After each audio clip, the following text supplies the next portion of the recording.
On m'est donné de bénir le début de ce jeune couple qui en même temps me donne des souvenirs d'il y a plus de 40 ans pour moi-même. Souvent quand on se trouve dans cette situation, les parents sont inquiets. Et je me souviens quand je faisais mes fiançailles, la première fois, ma belle famille a rejeté la dot en disant « Est-ce que c'est un type sérieux ?» Effectivement, tout le monde se dit « Est-ce qu'il est bien ?» des deux côtés. Alors, être bien, ce n'est pas seulement qu'il soit beau, qu'il ait beaucoup d'argent. Ce n'est pas seulement l'argent non plus.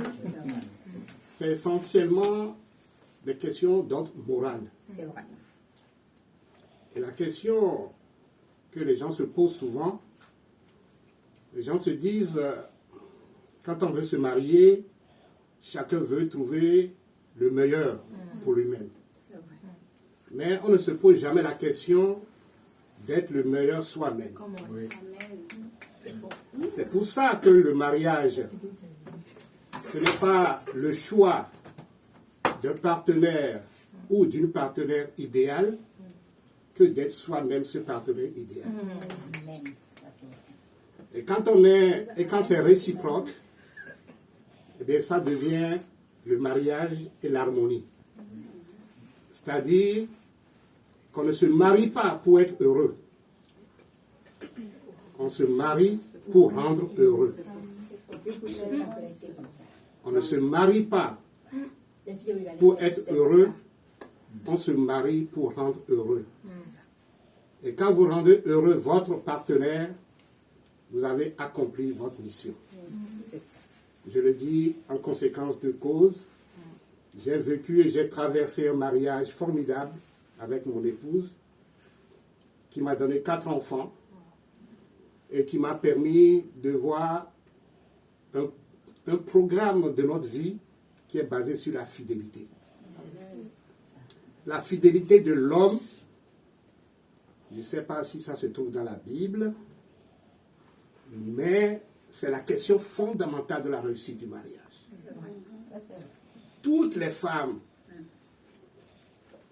ont toujours eu cette promesse de fidélité, mais quelques années après, c'est souvent des drames terribles.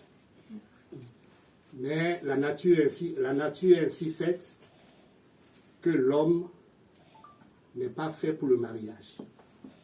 C'est la femme, par rapport à sa maternité, qui est adaptée au mariage.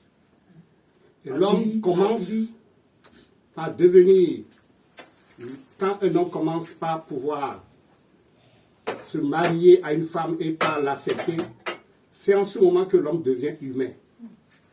Et à partir de ce moment où il devient humain, il commence par être fidèle. Il commence par se sacrifier. Et c'est ainsi que moi j'ai donné des noms glorieux à mes enfants. Le premier, c'est Fidèle, qui est notre discours programme, fidélité absolue. La deuxième, c'était une fille, on l'a surnommée Victorine, la victoire contre les forces occultes. La fille fait pareil, hein? Et le troisième, c'est notre gloire, c'est Glory. Et la dernière, Honorine, notre honneur. C'est mignon. Donc j'aimerais que ce jeune couple qui commence soit en même temps, non pas que je leur impose cette voie, mais je leur dis, ma voie que moi j'ai suivie a été formidable et on ne peut être heureux que dans la fidélité et le bonheur.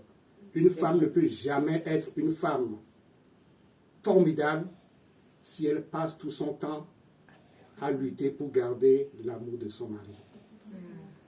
Donc, avec ces derniers mots, je vous souhaite de bien réussir votre mariage et vive l'amitié ivoiro-togolaise.